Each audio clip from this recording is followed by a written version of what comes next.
Right, what have we been doing this month? We've shifted focus, or our focus has been shifted to more to the east of that part of the world. South America is dealing with its floods. We've had a team come back from Chile, just overseeing what we've been doing there. But the focus is more conflict and also inclement weather to the east of the planet. So, Nepal continues. It is now deep into monsoon season. The reports are that it's incredibly difficult to work out there at the moment. A lot of the rebuild, a lot of the recovery is being massively hampered by the harsh weather that's going on out there. We have 14,500 tarps that are being distributed on an ongoing basis. That's a partnership program with ACTED. We would prefer to be working by ourselves, but it's all part of a joined up sort of aid package that the government have approved, and it is the major aid agencies that are getting more traction out there due to the way the government wants things to run. So we're working with ACTED for distribution of the tarps. Toby Ash has come back. He's done some research on whether we're going to proceed with any more projects for the longer term in Nepal to try and help people. We're trying to weigh up all of the conditions, the risks, the benefits, and what our donors would want us to do and the need, and that is going to be discussed at the highest levels in the near future. We are at the moment collaborating with ACTED and the World Food Programme for a 2-month 1,750 shelter kit. Now the interesting thing about this is it's procured locally, so we bypass the import-export, so we're not paying for transport. Well, technically we are, but we're not ourselves, so it's more done efficiently on someone else's coin. But it's also putting money into the local economy. Iraq, ISIS are still attacking, and the Kurds being bombed by the Turks, and their relationship with the Kurdistan-ruled bit of Iraq, that has certainly shifted the dynamic. We were putting a team in as of today, so that slide is slightly out of date, is that we are delaying the team's entry into Iraq. Reasons being the security situation is different and changing, and that's pretty much anyone can say about it at the moment. The Kurdish tribes being bombed by the Turks certainly will change things. We don't know how that will splash back into Erbil because they have a beef with the Kurdistan government, whose base is in Erbil. So we want to sit back and see. The temperature has gone up to a ridiculous 52 degrees centigrade. Which means that any work we want to do in the camps could be almost probably, health threatening, working in those heats. They've announced a 4-day holiday because it is so hot.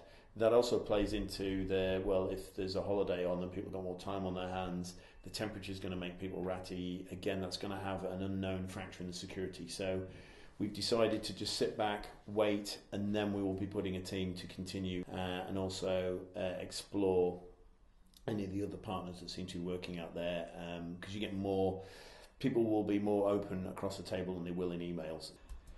Syria, ongoing, that's what we're doing at the moment. Our pipelines are still open, and that Plus One is an organisation that we're working with in Syria. So Syria, ongoing, will be for quite some time. We've got different pipelines with different people moving in there. I'll reiterate, our decision was to not put staff or volunteers into Syria. I think that's a good decision, and I don't see any reason to revisit that at this moment in time.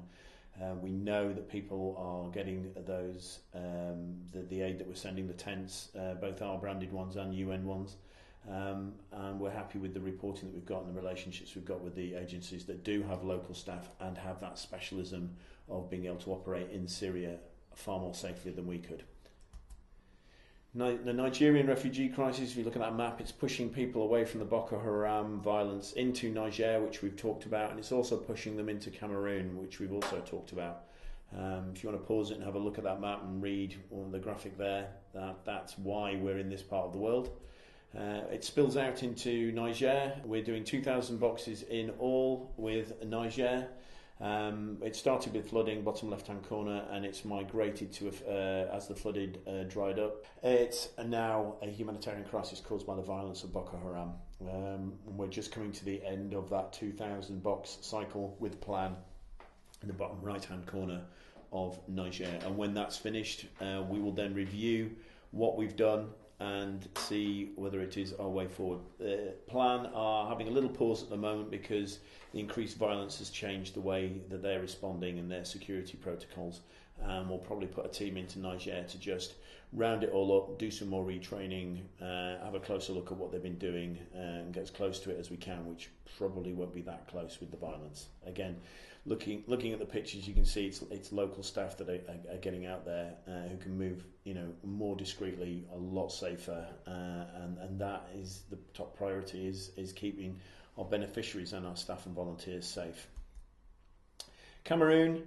224 that we've talked about in previous podcasts, 224 boxes went rather well, considering it was high security in a bit of the country we couldn't get to. You can see pictures of our team on the right there doing train the trainer in the capital city of Cameroon. But we're now sending an additional 1,000 tents, and we have committed to a response of 2,000 should everything go well. But as you can see, we're breaking it into manageable chunks, just to keep interest and focus, as in, yes, we'll see how that goes. We don't want the situation to change, personalities to change, people to lose interest, all these human things that affect the way they are halfway through when we send 2,000. So we'll send them in little chunks, and that will continue to serve the people who are streaming across the border into Cameroon from violence in Nigeria. Again, North Korea flooding, it's all been distributed. Luckily we have a Rotarian friend of ours, friend of the charity, who was very, very influential in setting our North Korea operation up. He is going in on a Rotarian ticket for distributing aid for poverty and all the other oppression that they get in North Korea. And he is now going to do a semi-independent view of the 400 tents and boxes that went out there. And our contact in North Korea has not responded because he's probably a bit busy because they've had flood and then a hurricane go through. So he's quite a busy man. But we will get pretty much about as independent as it gets a view of our aid in North Korea soon when Randall goes in. Monitoring stuff. Tanzania, we sent a team. Burundi, elections causing violence, and that's causing people to stream across the border. The numbers went up dramatically during our team's visit, which has caused the major aid agencies' response, which we have to fit in with. We can't just go rogue and start putting tents out on land we don't own or against the major flow. You have to fit in with situations like that, with what is going on in the wider aid agency response. And the UN and the IOM are considering what they're going to do to respond to this, and we are offering our services when that becomes clear. Much as I'd love to send a team in there and get working, getting aid out, that could cause jealousy issues and hassle, and that would divert attention and make people's lives worse in the short term.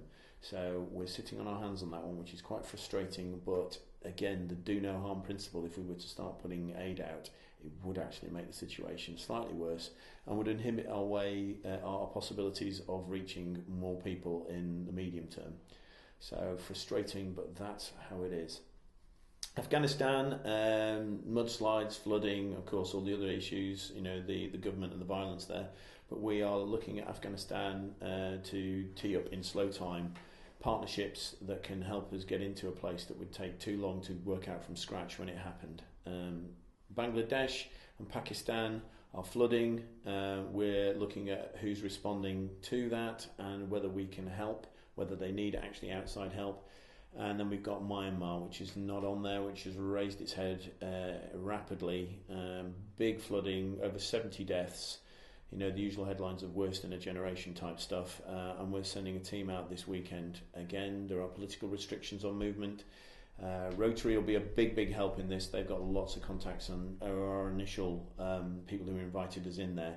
They have declared it as a national emergency, which will help because they've asked for outside help. So we can, with Rotary's help and that invitation, and our team going out as soon as they can, then Myanmar should feature reasonably heavily, I hope, in next month's podcast. And I will leave it there, and we'll move on to the other podcasts. We've got Dave back from Nepal, and we've got an email question in. One came flooding in, so that will be a separate 10-minute segment just answering the very, very good questions raised in that email.